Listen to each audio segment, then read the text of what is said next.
Repairing large unions in a TCS flexible partial. To repair large areas like the one shown here, we use a long sprue. First, we prepare the sprue to be used. In this case, we only reduce it slightly, just enough to facilitate material fusion.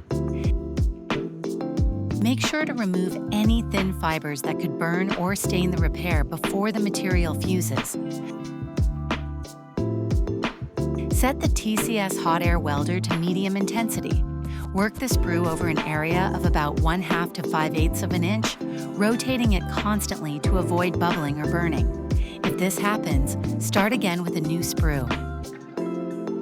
When the material begins to look slightly transparent, it's ready for bonding. At that point, heat both the joint area of the partial and the sprue at the same time.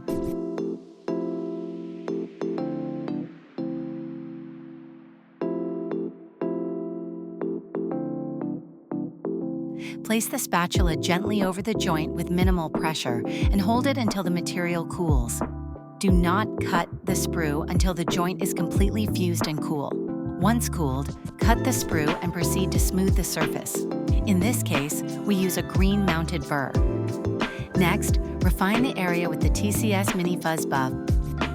And finally, seal the surface using a brown rubber point. All done. The repair is now pre-polished and ready for final polishing.